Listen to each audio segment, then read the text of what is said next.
Big up, guys. It's your boy, Markin MUFC fan. Happy New Year to all of you legends. Big up to all of you. I hope you had a wonderful night last night and a wonderful day. I hope you guys were enjoying it, spending it with friends, family, close ones, everyone that's dear to you. And I hope you celebrated it well. I hope you're having a great start to your day. Of course, this could have been an earlier stream, but I did celebrate the New Year as well. So I was up until the wee hours this morning. I'm only able to be coherent at this time. So big up to everyone. I want to say shout outs to all of you coming in. Don't forget to smash the like buttons. Come in, have your say. I'll be dropping the link in the 5 minutes time. The expected monologue. You must get it. It's a new year, and I think I'm going with a new vibe. I know 2024 has not been the most amazing year for Manchester United and all the fans, as we went through some serious downs. There was one or two great moments, when you look back at the FA Cup and the celebrations and everything there. And when you look back at the signing of Ruben Amorim, we also got a really tactically sound, intelligent manager on our hands to take us through this rebuild. I think those are two positives we need to take. Definitely there are smaller positives on the steps forward to progression that Man United has, been showing an idea with a brand new formation, brand new style of play. So what can I say, guys? Enjoy it. You know what I mean? It's a brand new year. Let's leave the past behind. It's January 1st, and Danny Olmo is on a free. What are we saying? The heads, the higher up, the structure, I hope you listened to me this week. I told you, man, they were going to reject Danny Olmo. You guys need to get it done. He's on a free. It's not going, get Casemiro out the door if you need to. There's been rumors that he has agreed to leave in this January window. That's 350K off the books. We can replace it with 200, maybe even 250, save on 100. If Rashford leaves, that's another 350K saving. You know what? And that might probably be definitely bring in some money as well. Then we could do some other bits. Get a left back, Nuno Mendes. He wants to join Manchester United. Those are the current reports, guys. Positivity into the new year, guys. And positivity and prosperity to all of you. Think about it, guys. Big up, my brethren. Big up to you, Sosa. I hope you're having a great one. Happy New Year to you, broski. And I wish you all the best and brightest for this new year. And everyone in the chat. Big up to Lucky Singh, Lindelof, Marcus Rashford, now ready to leave United. According to Ben Jacobs. I was going to talk about that. Thank you, Lucky. Big up to you. Casemiro, Eriksson, ready to go. These are the reports I was talking about as well. Now, it's a report. Guys, I'm not telling you it's bound to happen.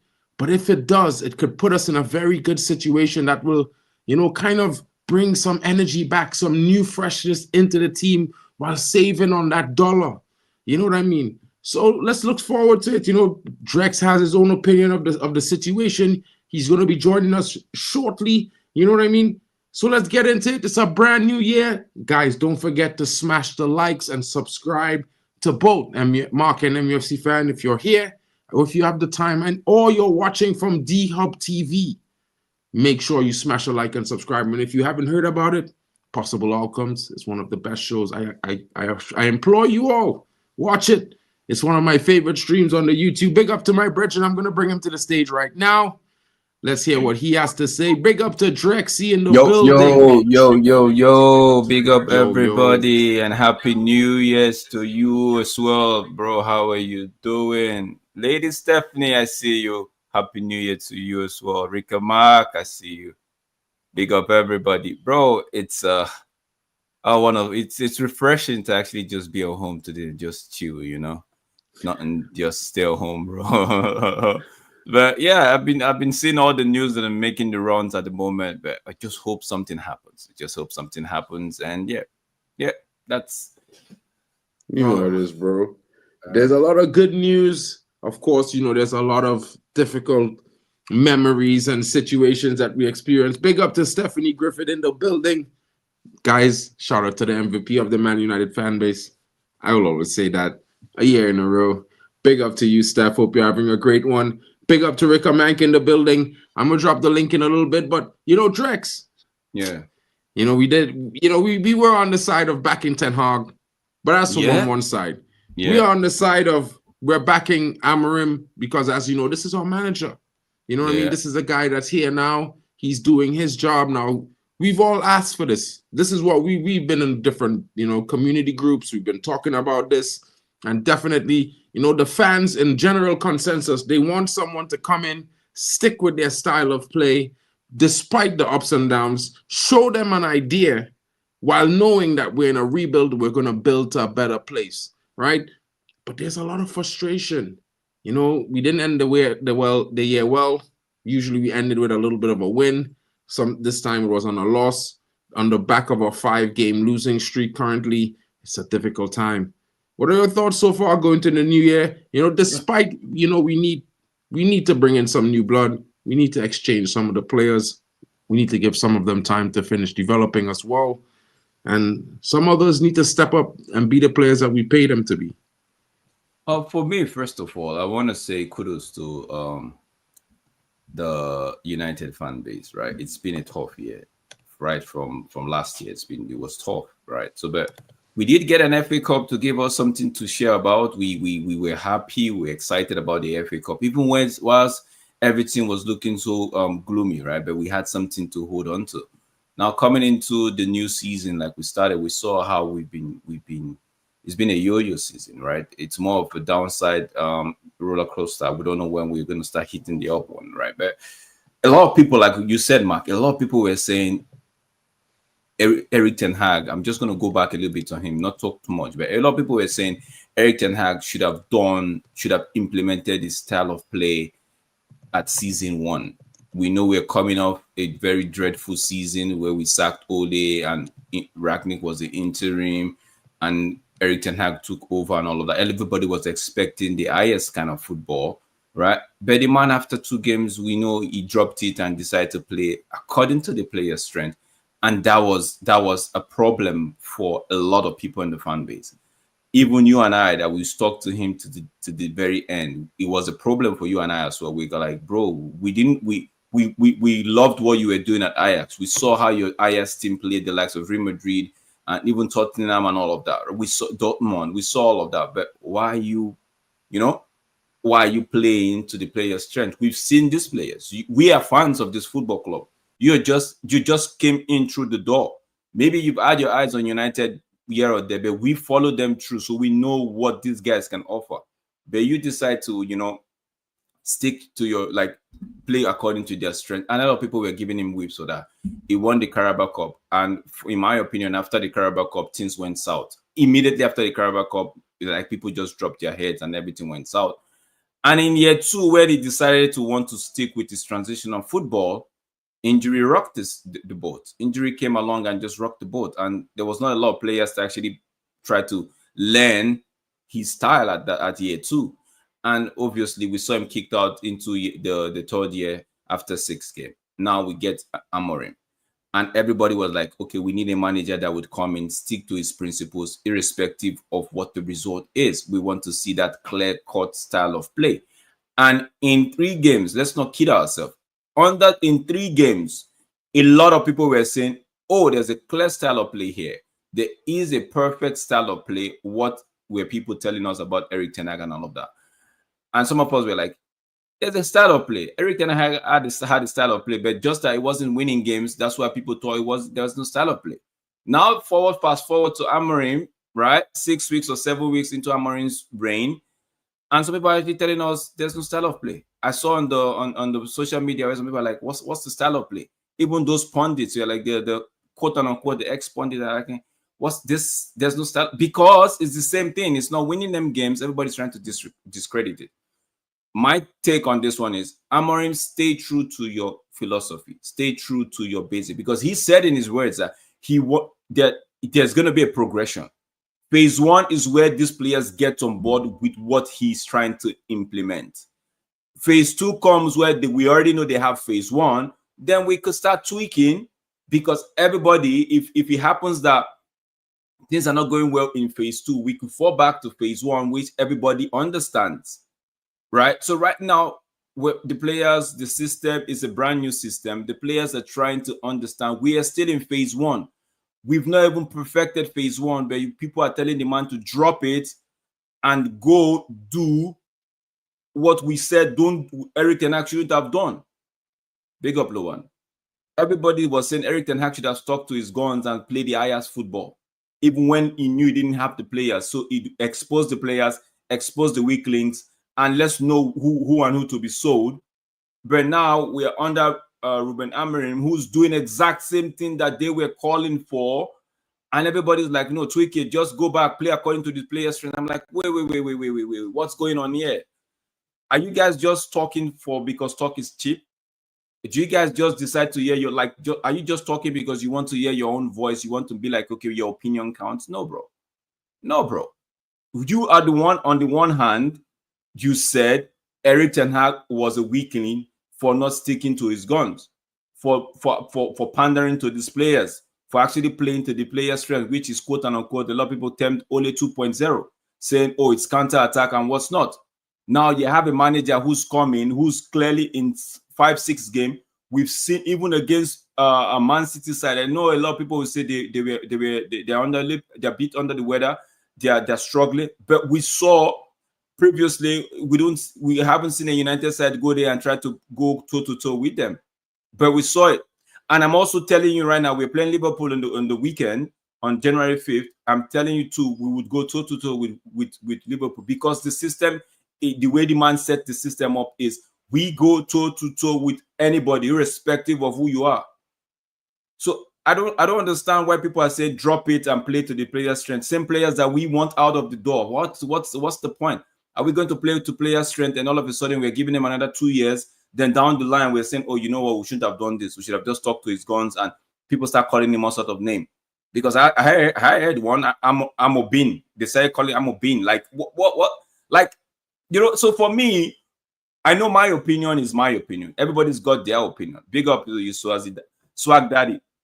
But come, let's dip it down. Let's come to the round table, because this is what we have today. Mark and I are actually looking at, okay, what's the way? Let's come to a round table and say, what do we actually want, bro? Do we just want to win, do paper over the cracks, or do we want the style of football, phase 1, phase 2, phase 3, where we know, okay, phase 3 is not working, we drop back to phase 2 and we get a hold of the game and keep. So, to me, that there's a plan right there. But if you're saying squash the managers, if you're saying let the manager play to the player's strength, bro, it's not sustainable. We saw it in 2 years. It wasn't sustainable. We all cried about it. Let's not kid ourselves. Mark and I, we supported the manager, yes, but it's not like we're taking everything hook, line, sinker. We were crying about some certain things that was happening in the football club. So let's not come here and say, let's do it again, bro. I even hear people talking about bring Ole back. Like, Ole back in 2024, 2025. What are we doing here? Is it just vibes and grace, by the grace of God? Is that what we want to do? Because I don't understand, bro. I don't understand. It's for me, I feel like if we as a football, and I'm going to talk about this before I even go forward, the booing of Beat Rasmus. Mark, you're on mute. If you want me to pause on that one, just let me go. Yeah, pause on that one. Okay. Pause on that one. Okay. Let me bring in some of the guys coming in. Oh God, we are resident Real Madrid. Before he comes, let me tell him. Before he comes, I don't want to hear all those. No, it's a new year. Temba. Just remind Temba. This is a brand new year. 2025 is January 1st. I know when there's banter, I know that bring him up. Let people know who. I'm bringing him in. I'm bringing him in, and I'm bringing Rick Amanka as well. I just wanted everybody to understand. Listen, everyone is welcome. The link is pinned in the description. If you're on my channel, Drex, just double check your channel and see if you can pin the link as well. So the link will be pinned, and you guys could come in, have your say. Don't be afraid. It's not, if you want to come in and talk about your team as well, and it's not Man United, we will allow that as well. Yeah, come in. Because here, what guys, it's a football discussion here, right? Yeah. And realistically, I'm not talking, when I said about Ten Hag, I don't want him to come back. His time has gone. His time has passed. Now, we're moving forward. And I am with the whole squad that says they wanted Amorim. He is going to fix everything. So how can we, as a fan base, support Amorim so he fixes everything? Because this is high time, guys, gals, all of you legends, we fix this problem. And maybe the club can't fix it because they're at wit's end. So maybe we as fans have to stand firm on an ideal so they back it. You hear me? I don't know if I'm getting through to everybody here tonight. Whether you like where we is in the league at 14th, whether you don't like players, whether you like players, this is where we stand as a fan base behind this project. Now, if we all believe that Amorim is the guy, let's stand behind him, right? As a fan base. And people might say we backing our manager. No, we backing the project. Because this is one rebuild, guys. I don't want to see reset again midway. I want it to finish. You understand? Maybe we had to do that, Ricardo. Maybe we gonna have to do that. But for now, that is just the idea that I have. I don't know how many of you will agree with me, but this is just how I feel we need to be as a fan base. You understand? Big up to everybody. Big up to my boy Temba Banks in the building, and welcome to Rickamank as well. Now, Yeah. Big up to everybody, man. Happy New Year. Real Madrid is in a sensational bit of form right now. So I know you're coming to Bantam Man United. No. Let's talk serious here right now, honestly, man. I think it's high time for us to just agree that United fan base is a problem as well, honestly. Because I've heard people say, if Ten Hag have done what it was all about in his first season, we will take it. We are going to bear it. Right now, you've got a manager that wants to do what it's all about. And things I'm seeing already with Amorim, like it's crazy. For me, if I was Amorim, I said it, I was saying to Vijay, I said, there are two things I would do if I was Amorim. One, I walk away from this job. Or I go to under 23, go and get players from there. At least, I'm sure if he's losing games the way he's losing it right now with the under 23, I'm sure people will be like, yes, it's fine. Because you cannot have players like Casemiro, Eriksen, whereby they earn 500 in a week, more than Liverpool midfield of Gravenberg, McAllister, and what's his name? Szoboszlai. They are earning more money than these guys. And you get people talking about Amorim. So where does this fan base, do they understand what they mean by rebuild? Do they understand the concept called rebuild? Like we are starting the thing from scratch. Temba, let me hear Erik come on before, because I want to intrude on this thing that this guy said. He doesn't. It's his opinion. He doesn't rate the manager. But Sosa, let me know what manager you would have preferred. Because not everybody wanted Amorim. I think we had to ask Sosa two questions while Rickamank speak, and this is what we will ask is Sosa. One, a reason why you don't rate the manager or two would be nice, and who you think will be or would have been a better choice. Question. Big up to Rickamank in the building, bro. Oh, Rickamank, happy New Year, brother. Happy New Year, brothers. Drex, Mark, and then Temba. Yeah, Rickamank, before you continue, I want to ask a question. Where are you from, bro? You sound like I'm from Ghana, but I live in Maryland, in the US. Yeah. Oh, you any relation to Porsche FC? No. Okay, because you sound like Porsche FC as well, bro. Maybe he sounds like me. It's the other way around. He's Ghanaian as well. He's Ghanaian. Okay, that's good.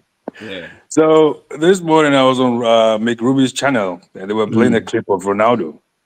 And he was talking about fish in a fish tank, and he said, you can take the fish out of a fish tank, you can clean the fish, and then you put them back in the tank. They'll still go bad. I mean, we all know it's very clear that if you brought Jesus Christ and the Father and the Holy Ghost and all the people in heaven, you tell them to manage Manchester United, they will actually quit, because that fish tank is so toxic. Okay. I know Amorim is going to succeed because I don't know what Ineos told him to come and do. But we all know Ten Hag said he was not brought in to play Ajax football. He said it. So that means he won the job because probably he told the board he was going to make Marcus Rashford so a great player. So when you look at everything, it looks as if the ownership didn't know what they were doing when they brought in coaches. Mourinho said the same thing, because Mourinho has been saying Marcus Rashford should have been sold a long time ago. He said Luke Shaw should have been done a long time ago. So it seems to me that the Glazers were bringing coaches in to kind of prop up the bad apples so they can look good. And that's what they were interested in. Now, I don't know what Ineos told Amorim, but from the way he started, he is coming and saying, you know what? I am not going to play to your strength. There is no job on this planet where you go to your boss and you say, boss, you are going to adapt to my interests. They'll be like, fuck no, get the fuck out of here. This is a job. This is a job. You are paid, you are being paid handsomely to do a job, and you are failing at it. So I am with Amorim on this one. The employees are supposed to adapt to what the company wants. And if you can't adapt, get out. So he's going to suffer. And I think the players are rebelling against him. It's like a petulant child, right? It's like a child. The child keeps on getting what they want almost every time. They've learned the system. So now they've down tools. They have no reason to down tools, but they have. Why? Because they've been getting their way all this time. So I think Goldbridge said something today. He said, when they go and get stuff, you don't abandon the manager. You actually abandon the players who have abandoned the manager. So it's time just abandon those players, all of them. All of them. Those who don't want to work, get out. We will request an Uber for you. We will come pack your bags for you. We will move you to the airport. Just get out. Because you know what? Manchester United is one of the biggest organizations in the world. But they act like little boys and little girls. How can you have Marcus Rashford hold the club to ransom? You had Harry Maguire, who was supposed to have moved on 2 years ago, saying, well, pay me before I leave. And the question is, if you were that good, we wouldn't be on the market trying to sell you. So get the hell out of here. So you could tell why we're not going forward, because it's like the prisoners are actually running the prison, which is not supposed to be that way. The prison is supposed to be run by the government, but you have the prisoners running the prison. Exactly. So you know what? And like Temba said, go to the youth. I think Manchester United fans will be okay to see a young kid who is making $1,000 a week sat on the field than somebody like Casemiro or Marcus Rashford making millions and millions and millions putting in that performance. We'll be okay with it. We say, you know what? We'll be fine. We will be fine. And I think Amorim knows that these players are spoiled. They are not going anywhere. He's not saying something that we've not heard before. Rangnick said it.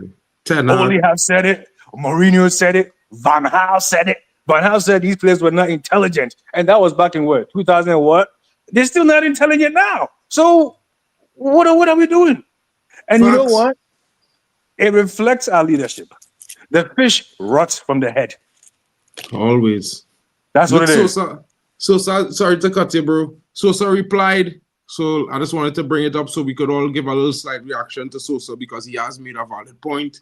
You know, he thinks that Amorim looks a bit out of his depth. You know, the job may be too big for him. He hasn't showed adaptability, only stubbornness.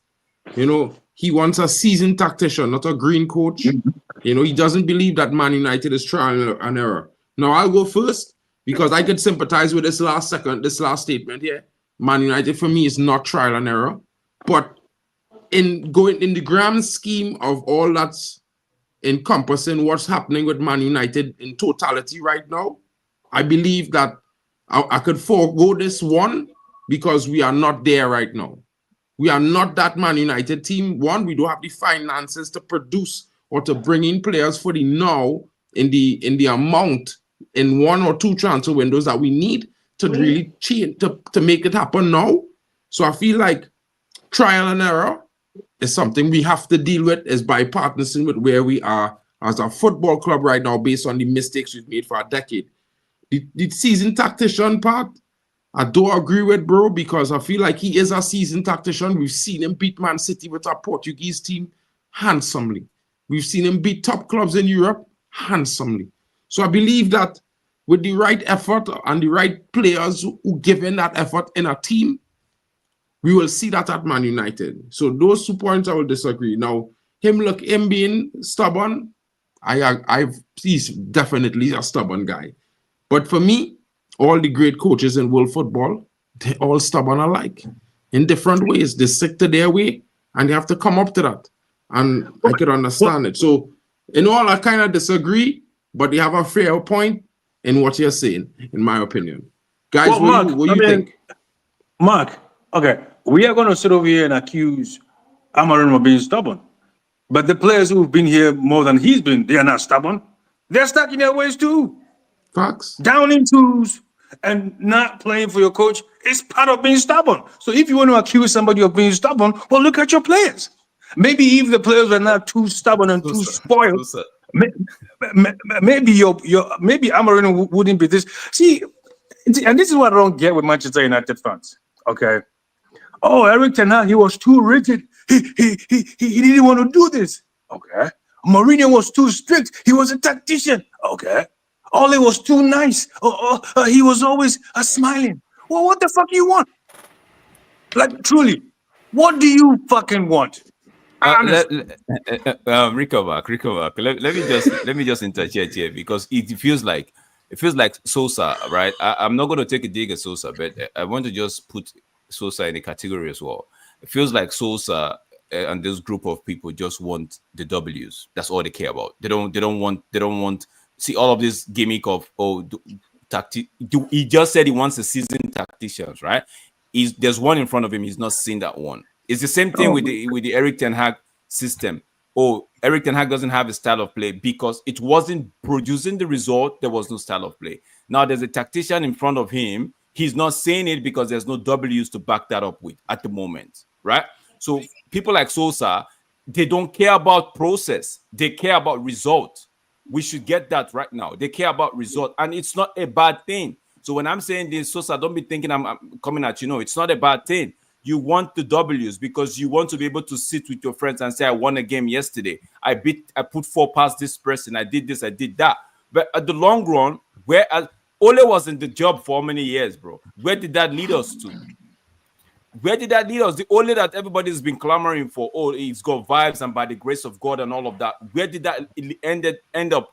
We ended up doing nothing. So I get you. The fan base, let me just round up. I get you.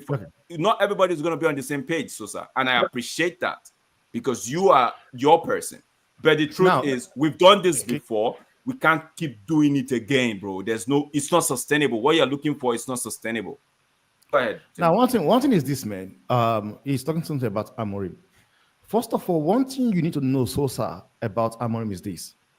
Anslot was not Liverpool's first option. Ruben Amorim was the first guy they want.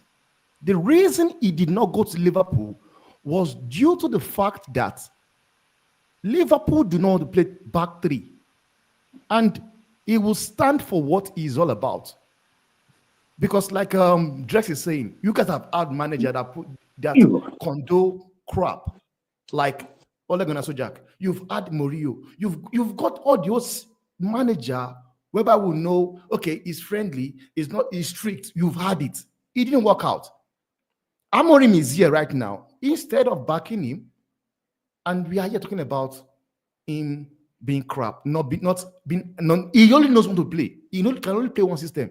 That is what it's all about. No, he didn't say he can play only one system. He said he has phases. Let's start with the basic, which is the core of his system. Then from there, we go to phase 2, where we fine-tune, then phase 3. Go ahead. And you know what, Drex? I knew there was going to be a problem. When I saw the Manchester United players saying they like Ruud van Nistelrooy, I knew there was going to be a problem. I knew that it was going to be a problem. And I thank God that Ruud van Nistelrooy is not here. If Ruud van Nistelrooy was here, these guys will be forced to sack Amorim and give Ruud the job.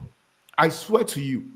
When those guys come outside talking about how they love Ruud van Nistelrooy, I knew, man.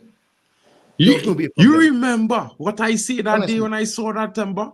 I was so frustrated. I But think- before I go on, Let's I'll go let to, Robert I give think- a little bit of yeah. his opinion on what we've been talking about before he came in and have been able to announce him. Big up to you, Robert, for That coming doesn't in. sound like Welcome to the Professor Omo. stream. It's the one and only. Oh, it's Olmo. Oh yeah, I know it's all there. I know it's all of it. The bro, you didn't see the avatar. I already knew. I watched the avatar and I thought it was Olmo, but I didn't think he had that name. My name after Bob Marley and moving. That name is, But that big man up is to Olmo. Nigerian. What you expect? That's my name.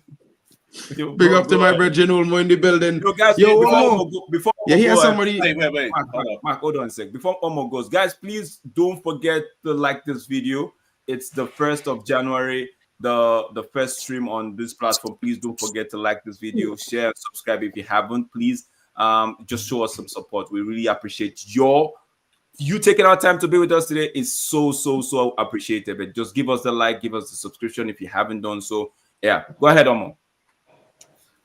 First of all, Happy New Year. Listen, Happy New Year. this is a new year, and it's going to be the same issue that's been happening for the past 12, 13 years.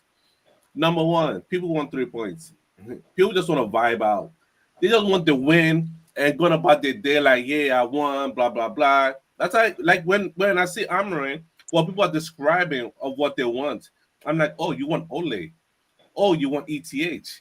That's what you want. So now they give you something, they give you a bitter pill to swallow, and you're like, nah, I don't want this. I don't want this. I want Ole. Because again, I've told people, if you're watching, I'll repeat this over and over till the season is over. If you're watching United for 3 points, stop watching. Stop watching for 3 points because you're not going to get it here. It's going to happen, but if you're expecting it, it's not going to happen.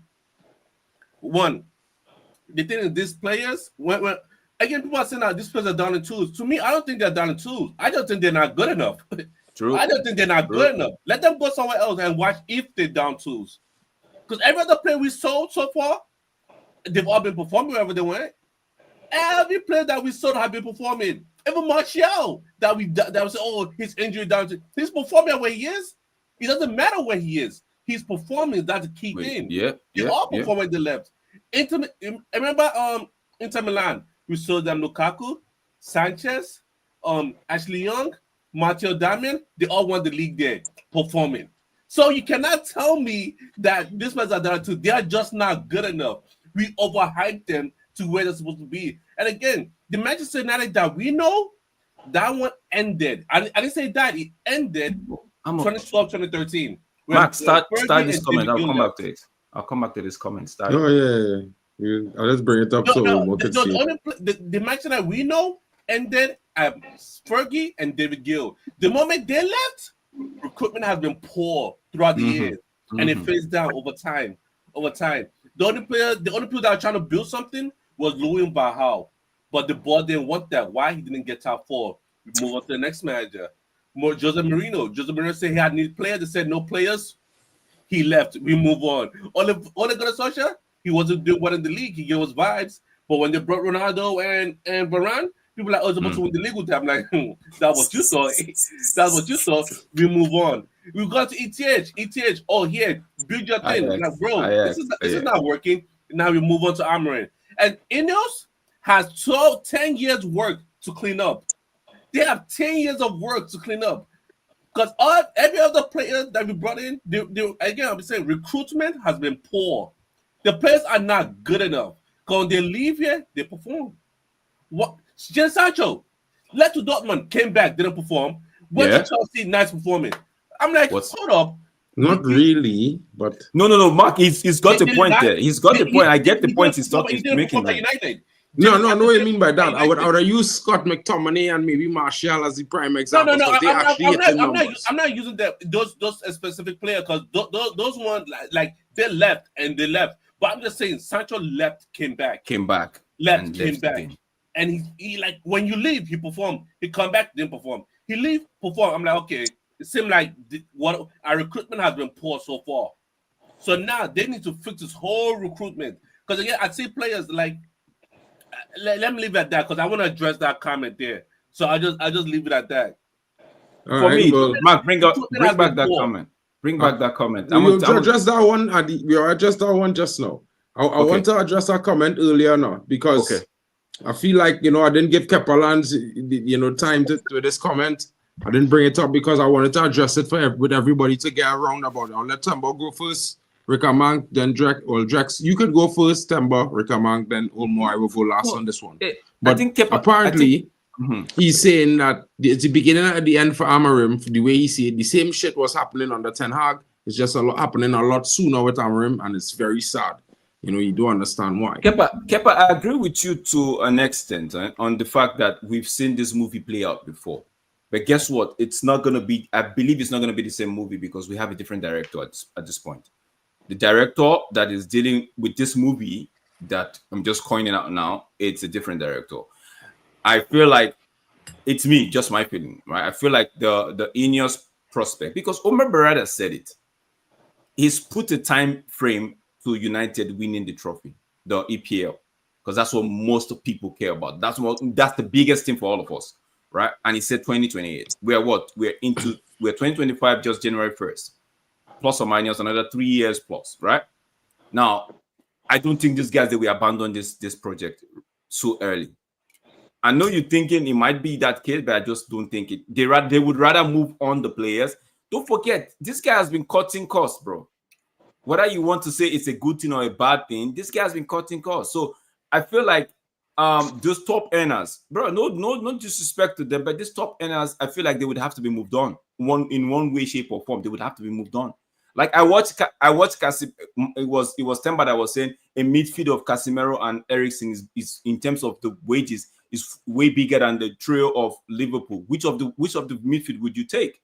So I watched Casemiro play against Newcastle.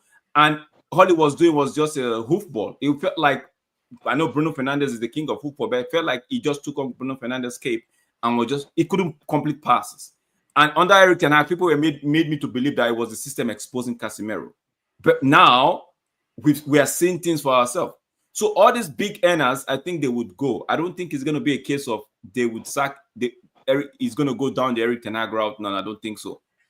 I don't think so. Now, just what I will say is this, man. With what Amon Barada said about United, they want to win the league by 2028. I will tell you this as the fact. Ineos are also part of the problem. They are. And they've been part of the problem from the very first day they went to bed with the Glazers. The Glazers, yeah. Because they gave them that chance to stay at the club.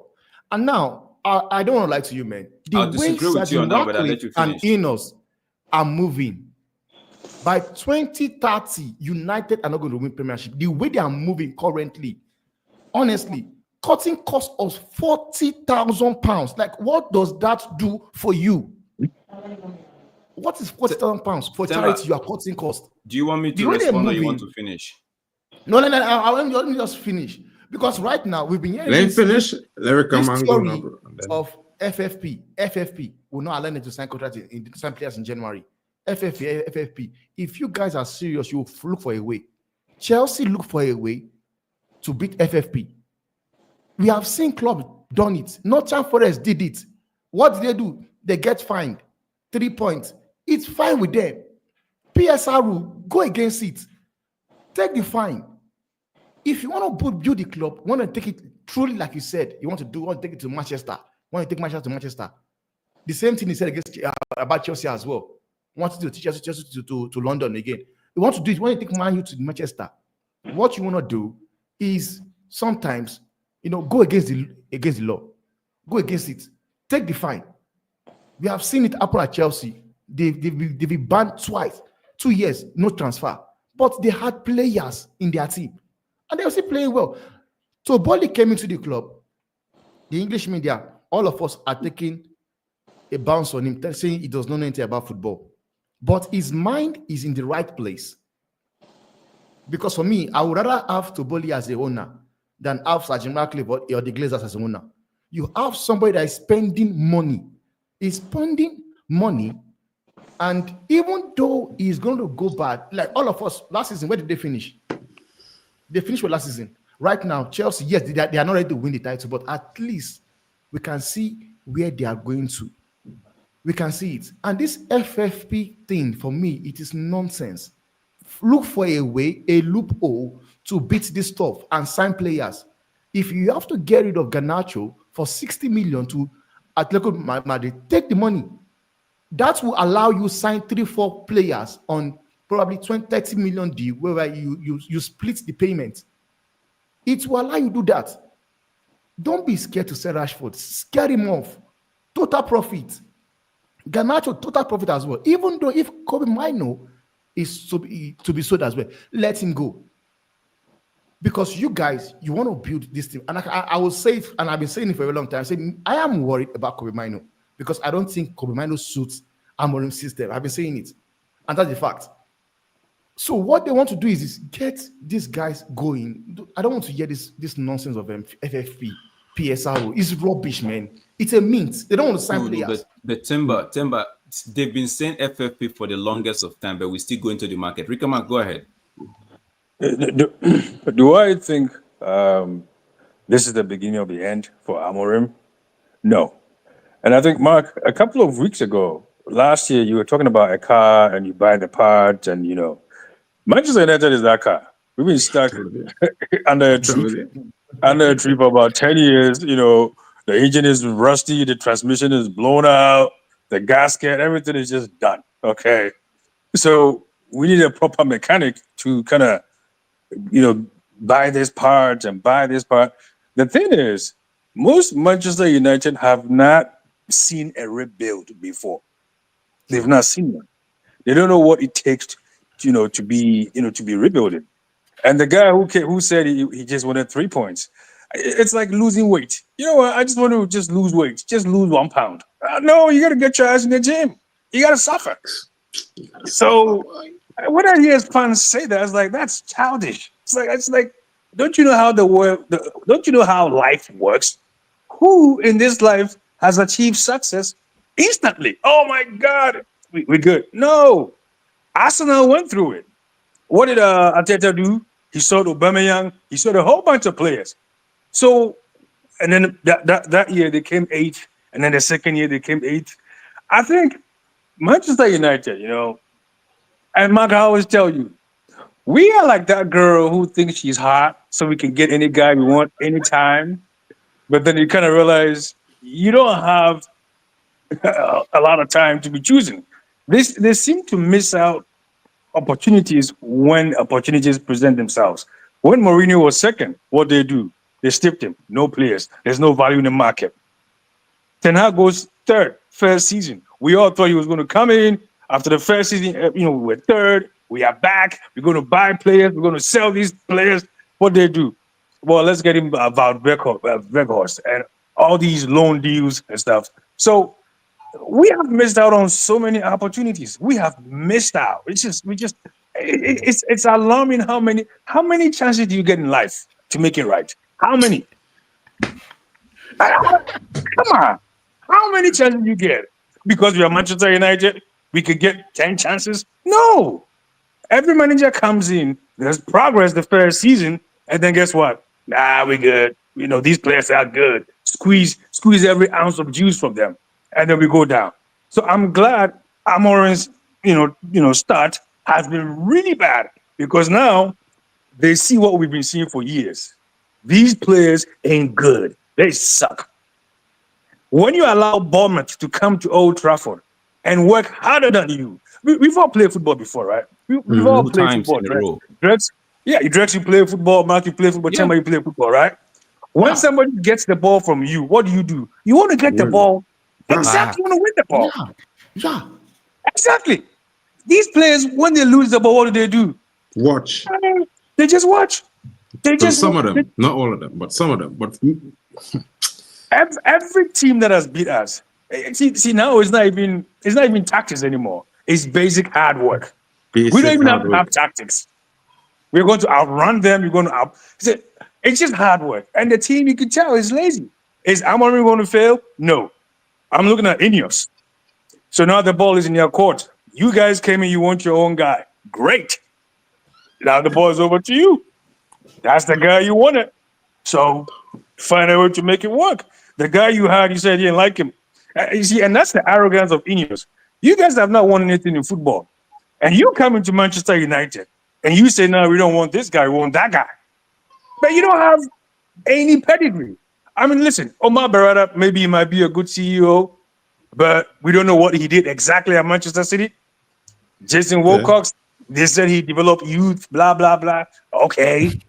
But are these guys really credible? And like I told you yesterday, Mark, if they want to really fix this stuff, they should go get the surgeon who recommended surgery. And that's Ralph Rangnick. You say, sir? Now, yeah, I agree with you. But I want to just say something. One thing is this, man. Everything that have happened at United ever since the Ineos came into play, they've been making the wrong decision from the day one. Yeah. They've been making the wrong decision from the very first day they came into the club. One, the mistake they made keeping the Glazers. Fine and good, keeping Ten Hag. No matter what we want to say, it should go or not, it's up to them. What I would say is this. If you know Ten Hag was not your guy, sack him. You should have sacked him at the beginning of the season. Telling you. Whereby you bring in Amorim. Now you sign and you players spend for him. For Amorim. Yes. Because right now, they've gone and spent money for players that can play under Erik Ten Hag. Yes, the result might not be good at first, but you sign those players for Ten Hag. And if you had given him that time, probably it might have changed things. But right now, you know very well that Ten Hag is not your guy. You kept him in the club. You signed players for him only to sack him, to go and get a manager that does not play, or you can see that will never suit what these players are all about. And one thing is this, man, no matter what I want to say, these players are not good enough. Like, when we say they're not good enough, man, the fact alone that they cannot just adapt, like do the bare minimum, adapt to a system, it's crazy. Like you have players, like any millions. United are not just a cash cow to the Glazers alone. They are also a cash cow to the players. Because those are terrible, terrible. Now you brought in a manager that plays 3-4-3. You know very well that that is what it's all about. That is what it's all about. You are bringing him to the club to come manage a team and manage a team that just had players coming into the club that does not play what Amorim is all about. Brother, It's not all about. And now, instead of signing players, getting rid of this, this deadwood players that are not good enough. I was one of them that was talking about Casemiro, defending that fraud. I was one of them saying the system was exposing him. That guy has checked out since the match against Burnley. That penalty he played, which team was it? Coventry? I don't know. That penalty, that was why I knew that this guy is done. Man has checked out. He just sees United now as a cash cow. Whatever United need to do, get rid of these players. They are not good enough. They are not ready to do it. And go get players that are hungry. Honestly. Timber, if I say some of them things, people will say, Mark, outlandish. Mark just reckless. Mark takes just wild. Because literally, bro, like, I kept it so real at the beginning of the season. Before that, before the transfer window opened, we talked about the Drex. We all had many discussions about if they're going to sack Ten Hag, if they're not going to sack Ten Hag. And we had two solutions. Sack him, bring the new manager, give the new manager what he needs, start 5 new players, bring them in. But if you keep Ten Hag, you have to back him this season. And we didn't say back him for 10 games. We say back him this season, which means to the end of the season, 2025 May, right? Man them say we in 14th. I see man them saying Ten Hag rank is 3rd, 8th, and 14th. Well, brother, the season never finished, so how could he be in 14th? Make it make sense. And in the first 10 games, we conceded less goals. We scored more goals. We had more chances created on average. We only conceded 2 goals from set pieces, my friends and my family. Love you all. don't forget to smash the likes while you're here, right? And listen to what I'm saying. I'm not proactive for Ten Hag. He go on. He's been sacked. But what I'm saying is that when we sack this guy, now we have lots of players who for the last 18 months were learning and fixing to play one style of play. And you need to pay attention to this. 5 weeks, 6 weeks in a brand new formation with a brand new style of play is not enough time.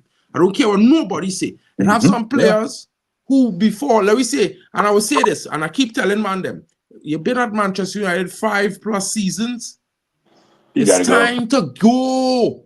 You gotta go. It's time. I don't care what your name is. I don't care where you're from. It's time to go. 5 years, you didn't win a Premier League. Thank you for your services. We love you. Have a good one. Merry Christmas. Happy New Year.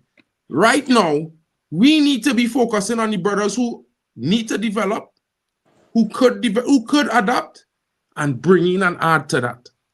Because focusing on all the past, bro, not helping. It's not helping, guys. It's making it worse.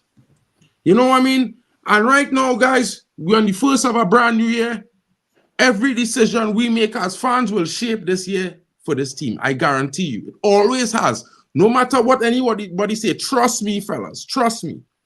Our fan view definitely has a huge say in the future of this Manchester United club. Before we even kick our ball in 2025, I want you all to remember something.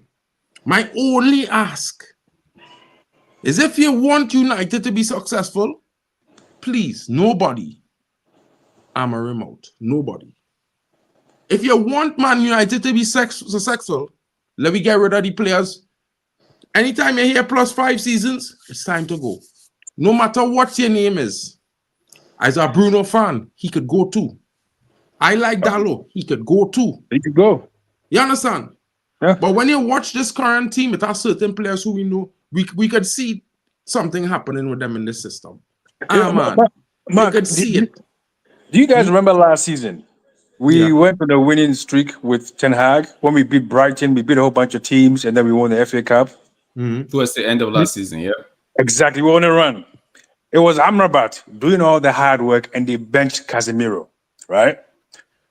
Remember that? Remember those run of games where we had a system in place. So Amrabat was the one doing all the dirty work, putting all the. It was Amrabat, Kobe Mainoo, and then you have Bruno a little farther forward. So it was working. So I was thinking that coming into the season, Ten Hag wanted to bring back Amrabat because he could do the hard work, which we needed someone to do. And I think he asked the board to buy somebody younger who can do what Amrabat can do. And guess what? Admiral himself came out and said, you know what? You should ask Jason Wilcox. Remember when Admiral said that? He said, ask Mr. Wilcox why I'm not here. See, like Temba said, Ineos is a problem. Because if you're on a run and you see things picking up and the manager is saying, hey, I need someone in the mode of this particular player who can do the hard work, but can also make intelligent passes. Get me someone like that. And Jason Wilcox comes in and says, you know what? Nah, you're good. We're going to bring you somebody else. My thing is, we keep on shooting ourselves in the foot. We take 2 steps forward and then 2 steps backward. Oh, five, not 2. 5. So Ineos, like Temba said, Ineos is a problem. They have not won anything. I have a friend who is a big fan of Nice. He told me the same things are going to happen. Just wait. And he's right. Why did they fire Dan Ashworth? Because he wanted to be patient? Every Manchester United fan knows we have to be patient. So why did they fire Dan Ashworth? Now they're going to make him look like, oh, he wanted to bring Gareth Southgate. That's not what he was trying to do. He said, let this man do his thing. Let's build the culture. Let's get the players out. It's going to take a while, but let's just do it. And then Ineos comes in and they do this. Now there's no director of football. It looks as if Jason Wilcox is running everything.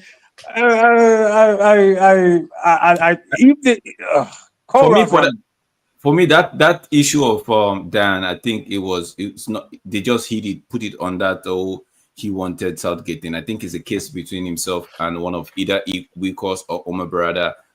getting into maybe a heated argument or something that's got to do with them at that level. It's got nothing to do with whether they want the manager to stay or who to play, blah, blah. It's gonna, because like what Temba said, we said it, if you're not getting rid of this manager by the end of the season, do not make the FA Cup a yardstick to keep Ten Hag. Yeah. We said it. If you put your foot on the ground, whatever decision you make, because I was speaking by myself, friend, we are going to support it. I am going to support it. If you give the manager until December, I would support it. But stand by it. Yeah. And yeah, they made a mistake, right? Now they made a bigger mistake for letting him go after 6 games. Yeah. That's my opinion.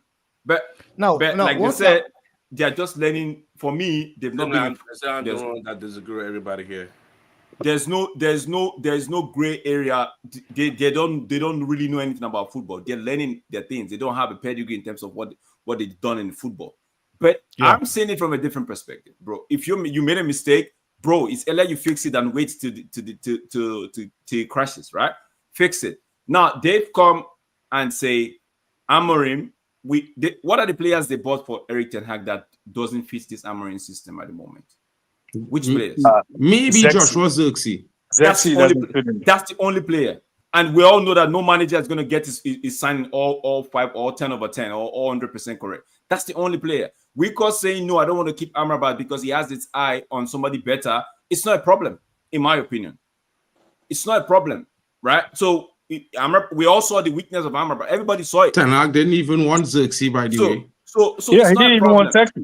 So maybe these guys, they knew, like I read a report earlier this morning that said, they knew they were going to get Amorim, right, who plays the 3-4-3 system at the end of the season. But because of the way things were going, they were like, why wait till the end of the season? Let's just get him now.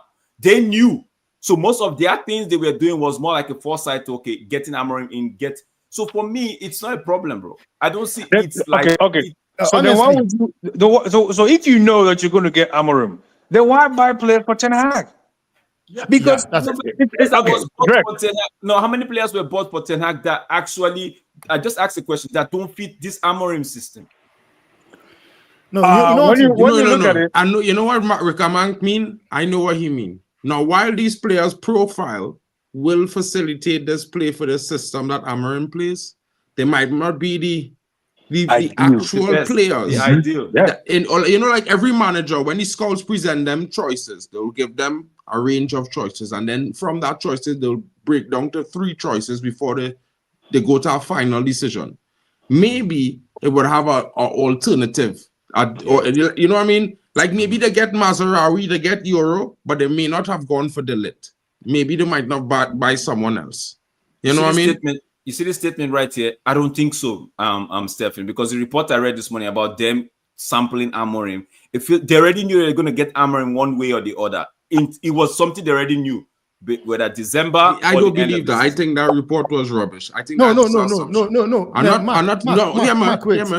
Why I'm saying that is because listen, and this is why I will say this, because if we start off the season and we win 10 games, 15 games, bang, bang, bang, bang, bang, we top of the league. You're telling me that I go and get Amorim at the end of the season still? No, Mark, they was not doing that. No, hear me. Okay. No. While it might have, there's no smoke without fire. So I'm not rubbishing the report. I just don't believe it to be the fact, because maybe somebody might have had this inclination that this was a huge possibility. But if things don't progress, Amorim comes to the end of the season. And if things go bad, maybe they speed up that. It's logical. Yeah. I'm not saying that it was a fact. This was set in stone, because realistically, bro, if we had won the first 10 games, there would have been no talk of sacking Ten Hag, brother. We'd have been 30 points, top of the league. If we had win 15, 20 games, boom, nobody would have been talking sack Ten Hag, bro. We'd have been talking Man United is back. So with the Ugarte thing, I know Ten Hag wanted Ugarte. So whether or not he was going to work for Amorim, Ten Hag wanted that, brother. You know what I mean? It has certain times. Like, You know, it has some signings that you could tell, you could see our manager's standpoint on the player from when they watch the player play. You could see he will fit on our manager's play style. And this is why I will always tell them, don't never blame Ten Hag for Mason Mount. The biggest lie the devil ever told us to the world is that he do exist. And the biggest lie that Man United ever told was 4 years ago, Ten Hag was scouting Mason Mount. Now, he was at Vitesse. They had a scouting, but did he scout him the year after? Did Ajax scout him years after that? No. So when people hear that one sentence, and then they claim to believe that he wanted him 4 years ago, bro, he didn't want him. And any manager, when a club sign a player, they're not going to come out and say, well, I didn't want this player. You know what I mean? Especially when shit's not going right. They will come out and they will defend the player. They will hype up the player. And imagine people believe Ten Hag is going to give this player the number 7. When the clear reports came in that Mason Mount and his father demanded the number 7 shirt if he was going to come to Manchester, and United agreed. This is Richard Arnold. This is the next guy. So have nothing to do with Ten Hag. It's the same thing with the 90 million from Anthony. Now I will blame Ten Hag for wanting Anthony still after the price went up to 80 million. I will blame Ten Hag for that. But I'm not going to blame him for signing the check, because the idiots above him sign it. They could have signed it 6 months, 6 or 9 weeks before for 35 million and say no. Yeah, it was John Murta who went on holidays in the summer for 2 weeks. Who does that? I mean, seriously, who does that? You go to buy a player, they say 35 million. It's all right. I'm leaving, going on vacation. I'll be back in 2 weeks. Are you serious? I mean, Drex, you are the CEO of Manchester United. You go sign a player, they say 35 million. Say, you know what? Screw you guys. I'm off to vacation. I'll be back in 2 weeks. I'll be back in 2 weeks. And when I come back in 2 weeks, you tell me play at 85. And I'll pay him off for it. You're an idiot. He's an idiot. You know what? I think for me, the way forward is right. The way forward right now. Let's get I want to bring Olmo in there. But before Olmo talk, I want to argue with Kepa about 3 comments he made. And then Olmo, I know he might disagree slightly, but so let Olmo close off, because after this, I guess you guys will have your final say and we'll close. Right? But Kepa Lance, I just want to ask this question to him, Bridget, right? Were you not present at the meeting when we bought Højlund and they said they're buying him for the future to be developed? Came in at 20 years old, his first season scored 16 goals. Now he's no Haaland. We agree. First season. So we're not even going to give the brother a full second season or third year to reach his potential. I mean, granted, we see our finished article in Victor Gyökeres. My brethren, I just want to let you all know, until Victor Gyökeres was 22, the man never scored 16 goals nowhere in one league. I just want to put that out there to you, until he was 22, which means Højlund's still a year younger than him. And he's not as quick as Højlund. He's not right-footed and left-footed. He had to work on that right foot. You know, I just want you all to understand. And I want to go back to this other comment that he made earlier on too as well, because, you know, I mean, this comment here, Bruno Fernandes, the best signing is a myth. Brother. Come on, man. Let me not argue that one. I understand you might have a problem with the guy, and that's fine and relative. You know what I mean? 100%. 100%. Everybody, whether you like a player or not, that's fine. Because for me, everybody, I don't like Mason Mount. I don't like Luke Shaw. I don't like lots of players. You know what I mean? I might not rate lots of players, but they might be top players. With that regards, I just would like to say that, you know, we need to look at things from a perspective where some players in the squad have to be looked at as developmental, meaning they're not that finished article where you could put them up against the likes of a guy who's 25, 26, 27 years old and has been developing for the last 7 years at professional football leagues to get to where he is today. So to compare Højlund to Gyökeres is crazy. And if you want to compare them, you have to compare them at profile based on year. Same thing with Garnacho. Like, he's not the finished article. He's a total different type of player to Amad Diallo. One is a traditional winger. The other is an adaptable winger. I don't know if there's the difference. Mark, So the reason why I'm saying this, Timber, I'm not trying to say that Garnacho have a higher ceiling or Ahmad have a higher ceiling. They just at different points in the development. I want to say something about this Garnacho right now because I've been seeing what people are saying about the dude. And it is actually kind of sad to see. And it makes me ask a question. Is Ahmad going to be the same person, the next person? Because thank you, bro. This same Garnacho right now, people are talking about that is crap, is rubbish, get rid of him.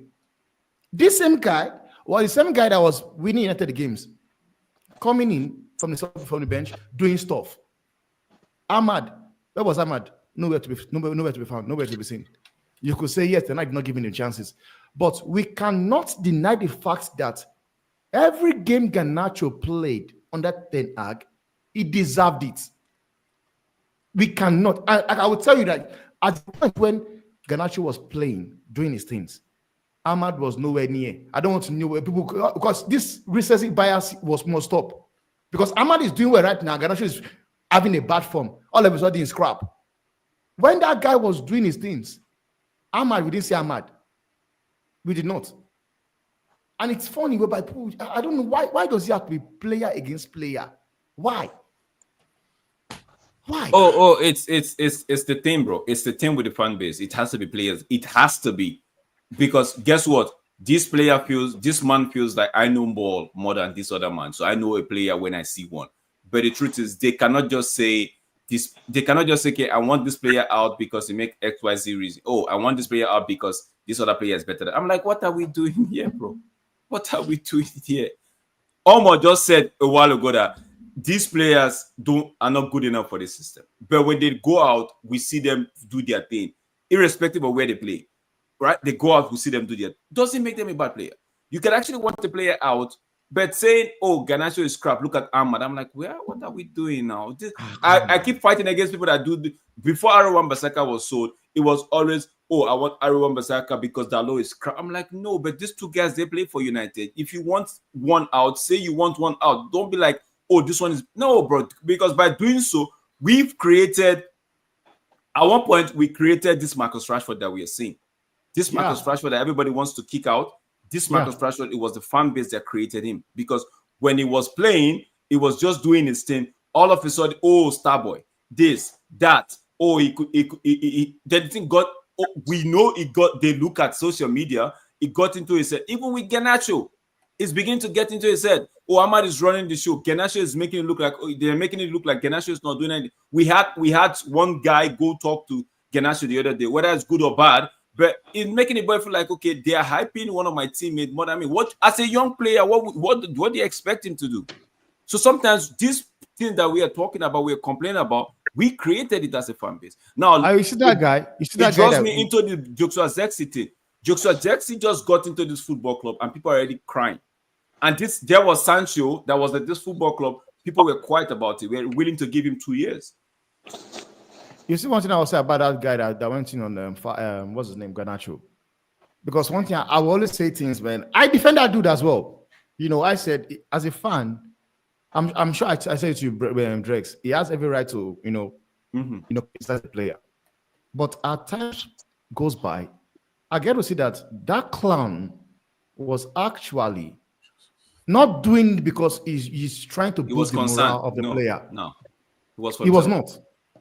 It was for himself, his content, and man, that guy's an asshole, man. I just go and say this before Olmo go, right? And say what you have to say. The day I saw that, bro, I so wish I was not in the bar, right? Because I was in the Bishop's Place having a Guinness. I wish I had walked out there earlier, bro. Because I'd have walked out there the right in time to meet him. Trust me, that camera, you'd have seen my reaction to it. Trust. I'm telling you no, because brother, I'm telling you guys now, right? No, I look at things in such a weird way. These are certain young players, bro. It's like looking at, I don't know if plenty men them have little brothers, but I have some young brothers, right? That they in their teens. And these man them, well, one a little bit more mature, one a little bit think this one is affect this, that one is affect that is affects this. If you say this to this one, this is the reaction will become of it, a negative reaction. So you don't say it. You want to, but if you say it, the negative reaction will come. If you don't say it, he will understand and skirt it, and it will get a positive result. Sometimes things have to be remain unsaid, and I doubt we have such a good manager who people said is an amazing coach who will develop our players. The manager who they said that our squad was missing to take them to challenging, but doesn't believe that he could develop 20-year-old Garnacho into a top player. Tell me, where is the intelligence there? The same analytics that took you to say that this manager is a top coach, he will finally coach players. Lots of people said it, bro. Not Olmo. Olmo has said what he wants. But people, argument for bringing this coach is that he's a coach will develop players, but want to kick out the very young players with the ceilings that you should want to develop. Not because of, and I will always say, not because a player have a bad start to a season, I'm going to crucify them. In fact, I will support them even more. Because you know what? When they were performing, I was cheering. Man United was winning games. They were scoring and getting the assist that was winning us the games, or contribute to the victories, or the late draws that saved our season last season, that brought us that FA Cup. Because last I checked, this brother duck under a keeper and score a header to start the ball rolling for the first goal of the FA Cup that we won. This brother, who man them rubbish in, Had the if ball. he wasn't was the one inside, who we put would the have won ball the to. FA Cup. Yeah, he was the one who put the ball to Bruno, who sent it to. To Kobe as I well. understand. See, I did this. First of all, I disagree with everybody. I Go ahead, disagree with bro. everybody, especially Temba. And you keep blaming my Ineos. Listen, as I told you, Ineos, I said it before, Ineos have 10-year work to clean up. Yes, they should have sacked Ten Hag after the FA Cup. They should have sacked Ten Hag after the FA Cup. Even after the sack, they shouldn't bought him no players after the FA Cup. Yes, that's Ineos' wrongdoing. But them getting into the bed with Glazers, it was the only way. Yeah, It was the only way. the other guy didn't want to do that. You cannot run away from it. It's the only way. If you don't, you're going back to the Glazers way. So this is the first time we have a different structure apart from the Glazers, Murta, Arnold structure. This is the first time we have a structure, and this is the first time the structure is working. And again, I said I'm not going to criticize Ineos until February 1st, because again, I want to see something in this January window. Our last player, the last player we bought in January, Bruno Fernandes, or the last player we bought in January. Every other player has been loaned. I need a buy in this January window. I don't care what way they do it, whether they go sign a player on a free, or they just go hijack some contract, or break PSR, or break FFP. I don't care. Oh, actually, it was Ahmad.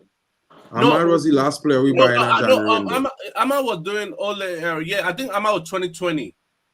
But Ahmad wasn't starting in the way. He went to the youth team. Bruno Fernandes was the first person that they bought that boom. That went straight into the team, yeah. Ahmad went straight into the team, bro. I'm not doing that. You know what I mean? Yeah. We don't care. Listen, the whole point is our recruitment has been poor.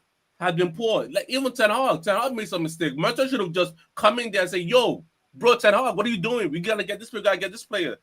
Now recruitment has to be correct. I need starters in the team. And again, earlier in the comments, somebody said that, "Oh, there are no good players." I'm like, bro. Where's my whiteboard? Because I wrote this down.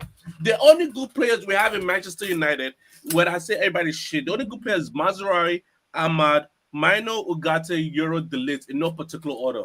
Those are the only good players we have. The only good player. So now they have to go do proper recruitment. Not this 19-year-old prospect from Norway, this prospect from this place, this incoming. No. You go to the Premier League and you buy players. That's the Fergie playbook. Everybody's been doing it. Arsenal did it. Chelsea did it. City did it. Aston Villa did it. Nottingham Forest, that's what they did when they got promoted. When they got promoted, they just bought a bunch of players from the league, and they have like 3 players for each position. 2 teams. They bought 22 players in one transfer window. 22 players. So for me, the recruitment has to be correct. We got to go back to basics. Take a step back. Because again, people say, "Oh, get this." I'm like, no. Go look in the Premier League, scour properly. Because when people say that, "Oh, there's no players," no, there's players. There's players. Because again, the other day, Aston Villa played, right? Talisman was balling. Amadou Onana, but they say, oh, how come we didn't get them? Like, these are the same fan that say we didn't want Talisman because they put out that highlight of him running slow for that Brighton goal. For me, I don't care. Aston Villa, they bought Ross Barkley. I've been crying we should get Ross Barkley on the free. They bought Ross Barkley on the free. Listen, I'm not saying that Ross Barkley is a great player, but he performed in the league. That's all I want. I want performance. Performance first before I go get some superstar signing. Because again, the recruitment has been poor for years, and Ineos had to fix last 13 years of work to do. Last 13 years of work, ever since Fergie left, 10 years. 10-year work to do. They had to clean it up, and it's going to be difficult. Because again, if you look at the players that are coming in, like, bro, it's not a. It's not a. Ten Hag, I'm sorry, but they gave too much veto power. Mercer did nothing. Mercer did nothing to help them. You just say, okay, do whatever you want, and that's this is where we are now. We have 2 prospect striker. I'm not saying they're bad. That's what I said. 2 prospect striker, bro. What are we doing here? Are we a prospect team? If you're a prospect team, let me be Brighton.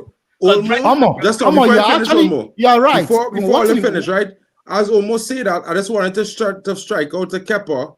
No, I don't say don't criticize the players. Never have I ever said don't criticize them. What I have said though is that when in your criticisms, take into account that this player was bought to be developed. He was not bought to be the finished article to do what Haaland does. He was bought that in 2 years, maybe 3. He will do what Haaland does. Mark, wait, isn't that a problem to buy a person to be the first prospect? That's the prospect. No, it's not a problem. No, listen to me. Hear me out. It's not a problem, right? But realistically, for Man United, we should have had a senior striker and a prospect if we were having a prospect striker. You just agreed with me. That is a problem. No. Hear me tell you, having 2 is a problem, not 1. No, having 2 prospects. Wait. Yeah, 2 prospects at the same time with no senior is a big problem.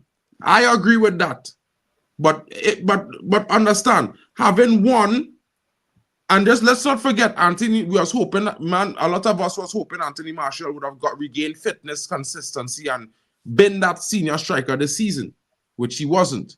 No, and I thought for this summer we'd have bought, as much as I didn't want to see it, maybe Mehdi Remy or maybe an experienced striker that was just going to come in to help Hoyland to learn from, to take the pressure off him.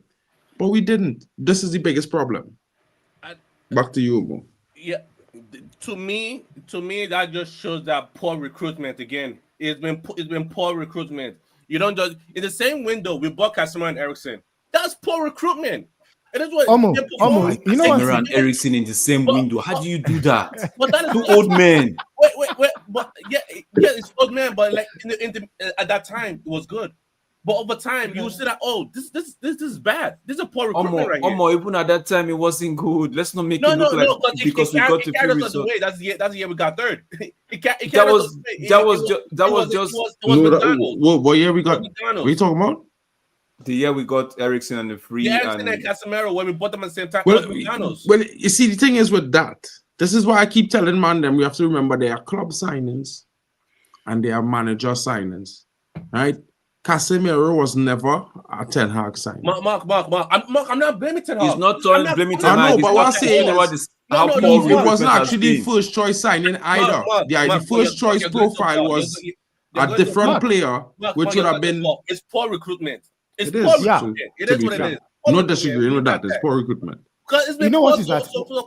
Now, listen, you have to clean up. I don't know. Listen, player contract running out. Examples: Maguire, Lindelof, Eriksen. Those are the top 3 I remember off my head. Just let them go. Just let them go. See this comment here? Thank you, David Moyes.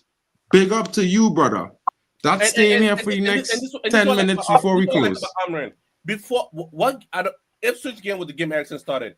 Every other game, Casemiro has been benched. Eriksen has been benched. He doesn't want to play these players. So that to me shows that, bro, this men are old. I'm not gonna play them. You bought this player on 120 a week, bro. I'm not playing him. Eriksen 300, 200 a week. No, Casemiro's on 120. No, Casemiro is 300. Eriksen is the 120. Yeah, and the man is not playing them. Listen, it's a simple thing of Casemiro is 350. Either way, 3 something. And then with the manager is not playing there, and that's when we show that, bro, you bought these players. Glazer, you bought these players. Ineos, you know what to do. Because I'm not gonna be playing them. I'm not. He's only playing them on last resort. Let Bruno come back. Those people are going back to the bench. Bro, Let Bruno come back. They're going back to the bench because he doesn't rate them at all. He doesn't rate them. I agree. Let's just wrap up this. Let's bring this to a close. We don't want to go far past 10 minutes, right? But the thing is, these guys like. I feel like there's hope. Like what almost said. Let's just wait to the end of the January transfer window and see what they do, right? But a lot of these players need to go. My thing is, you could criticize players, right? You could criticize the players as much as you can. But when you start creating a comparison of the same players and they are seeing it, bro.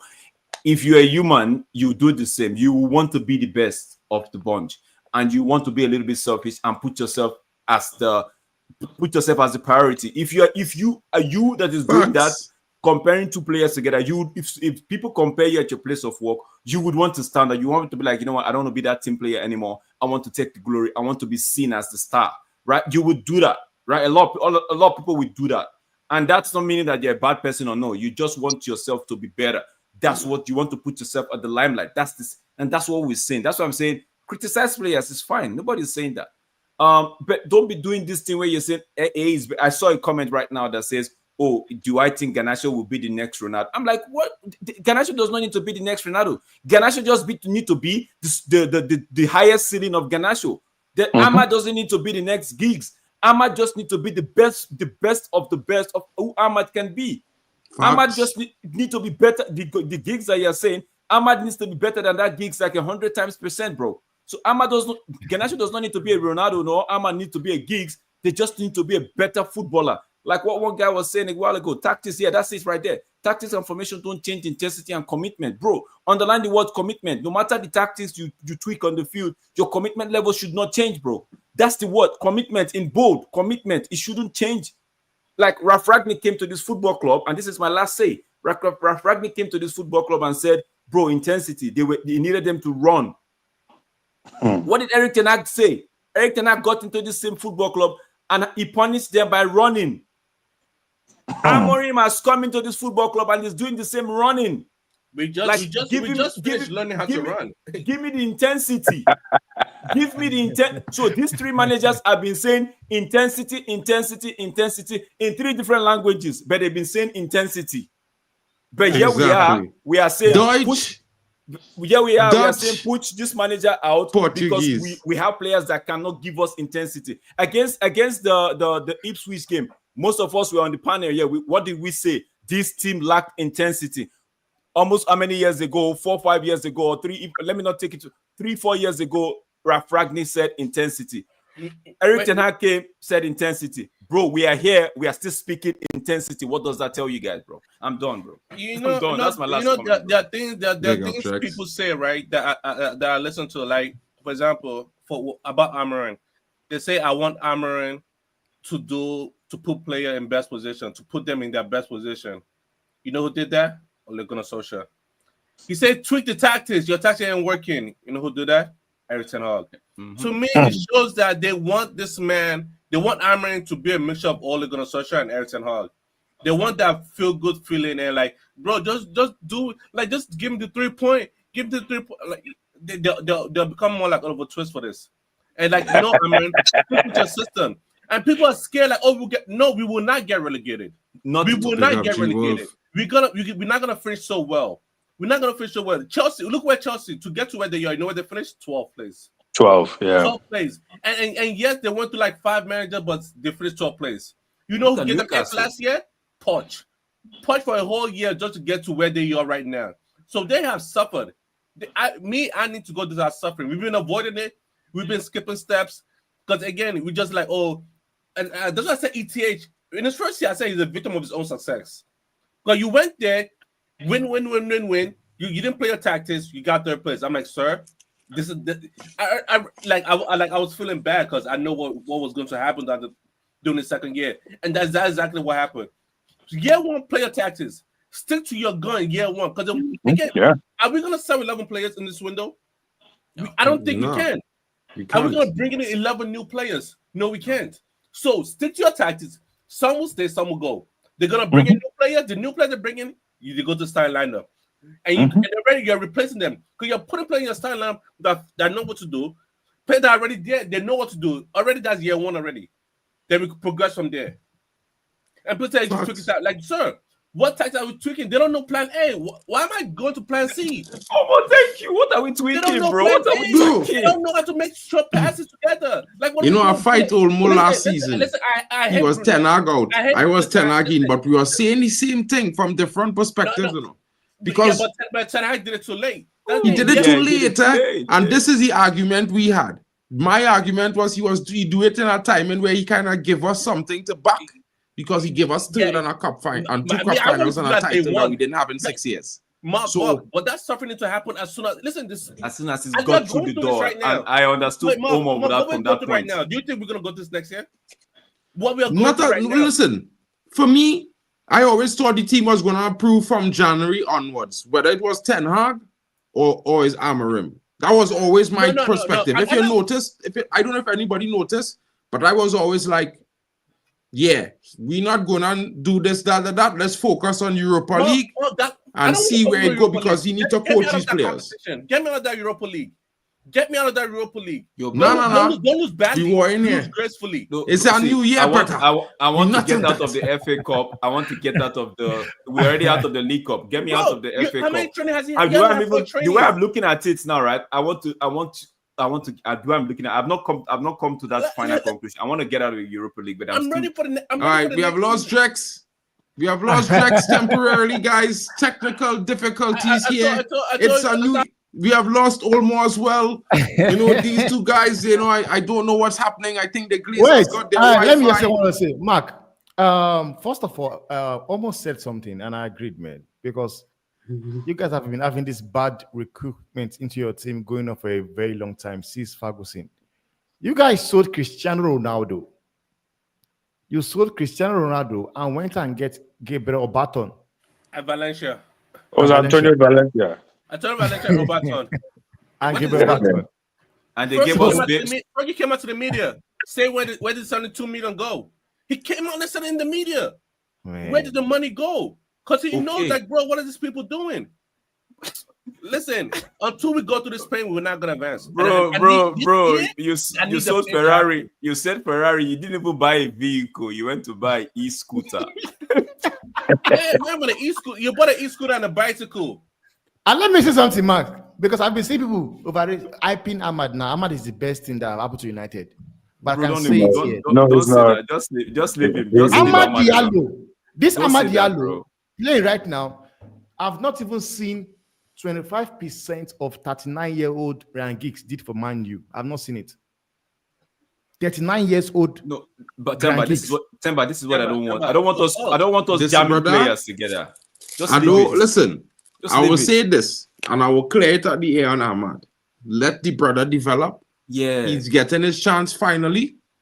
When the season ends, is when I go and give my determination on what my view is on Ahmad Diallo.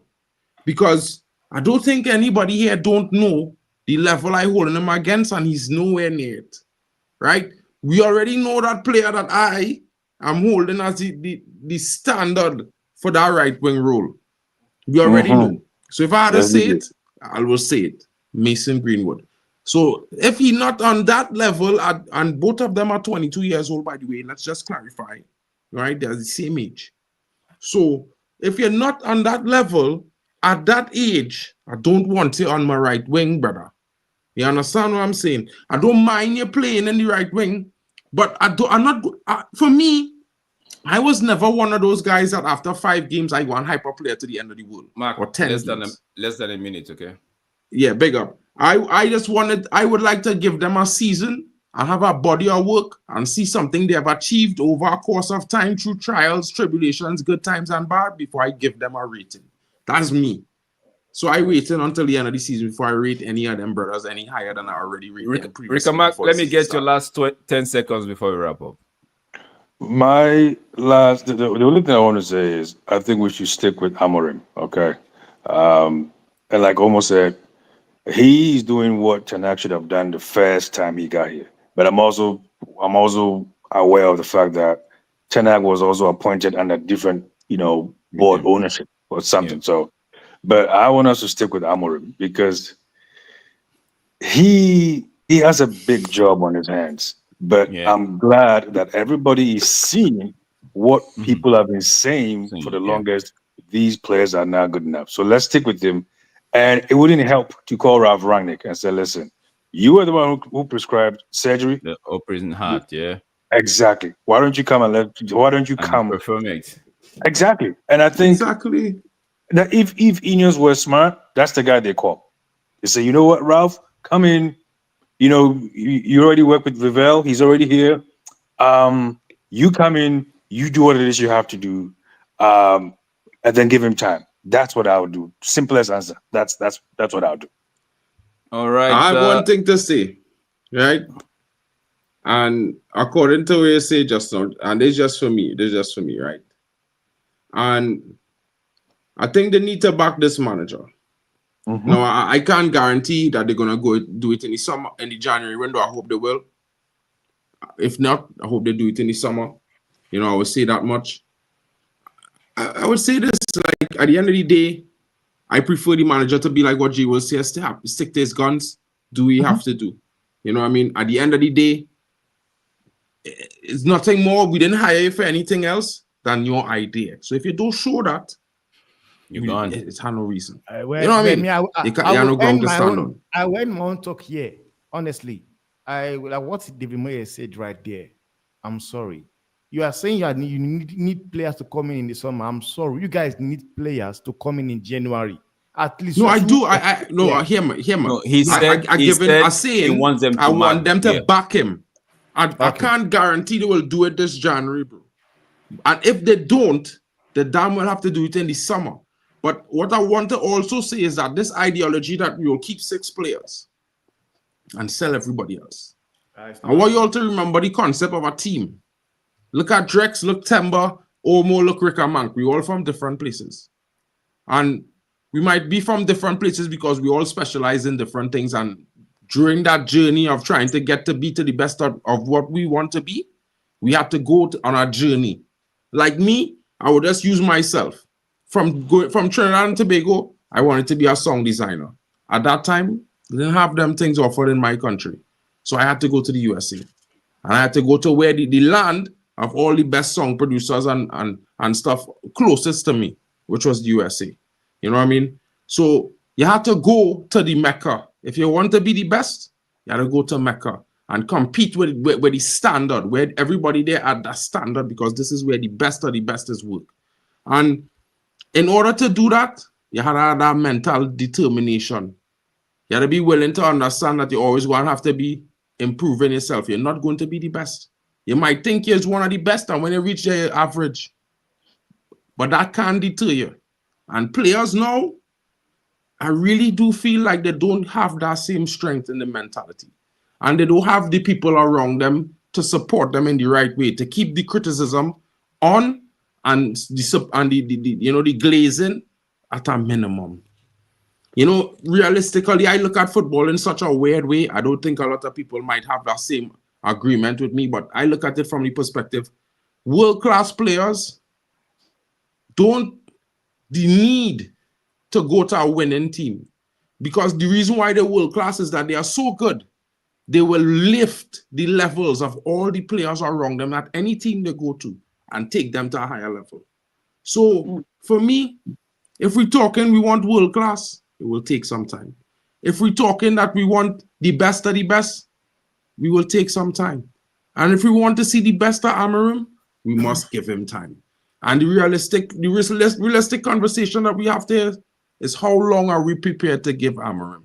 Because realistically for me, I here for 2 years with brother. I tell him only no. I here for 2 years with him. As dark as it might get, I here for it. I hope we don't be in a relegation battle this season. I will not entertain that conversation. And yeah, I'm telling you, G Wolf, I don't believe that shit. Burn that. We have 20 games left. We could change that. How these players decide to work in this new year, we'll know if they're going to be here or not. There's no need to stress. There's no need to frustrate yourselves to hound down the manager to start X, Y, or Z. This is Man United.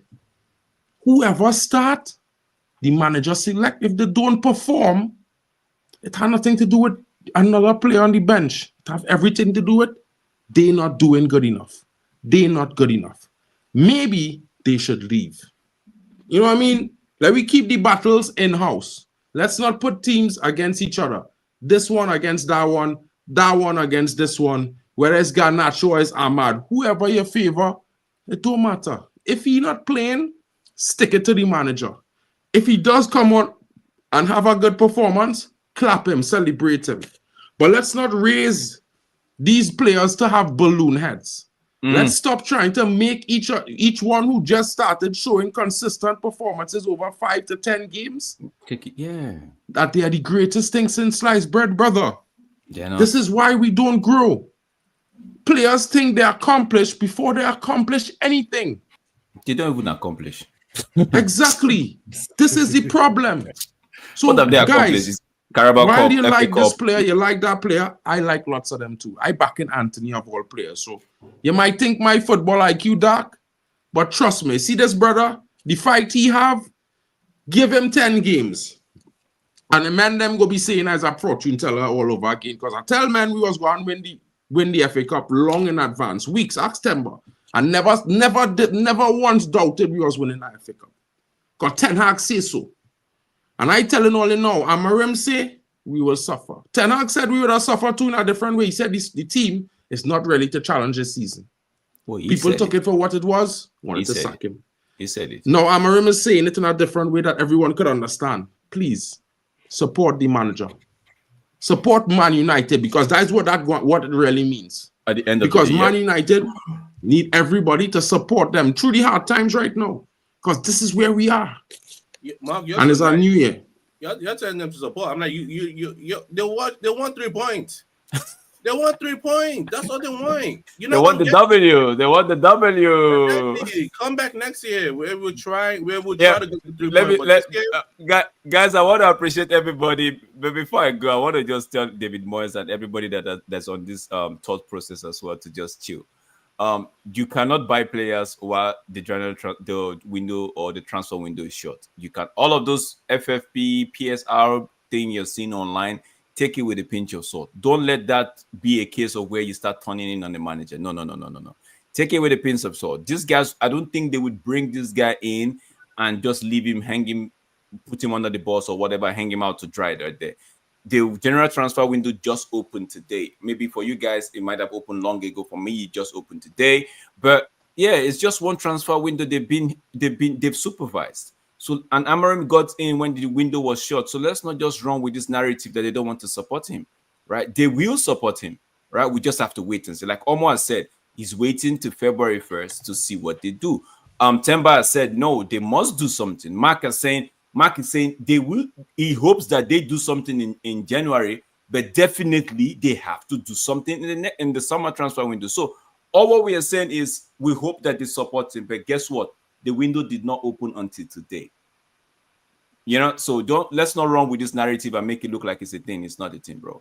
Guys, I appreciate you all. I appreciate everybody, Lucky, every one of you, Ricardo Pereira, G-Wolf, Big up, broski. Rika Mang, big up for joining us on the taking our time to join us in the panel here. Omo, Temba, we know Temba, you all know Temba. Big up, Rika Mang. Yeah, yes. G-Wolf, next time you had to come through, buddy. Yeah. I also saw one name I wanted to big up. I think the Newcastle fan. I big up yourself. Yeah, thank you so much, guys. Mark, take it away.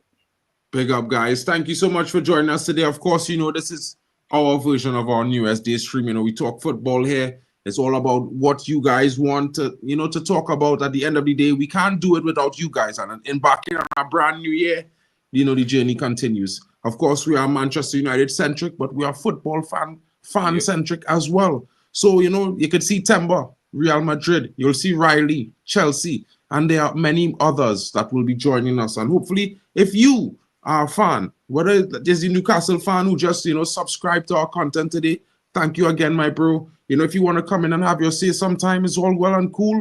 We will be having more of these fan call-in shows. And of course, we would like, to make the discussion more diverse. Every team is welcome. You know why? We all love football, and it's always fun to talk about and compare different players, different teams, what your thoughts are, what you like, the type of players you like. It's always interesting, guys. So big up to all of you. Thank you for always joining us. Thank you for always taking the time. Smash a like and subscribe, and don't forget, keep it safe in January 2025. Let's enjoy a new year of football, and let's enjoy the year, Blessings and prosperity to all of you. Big up.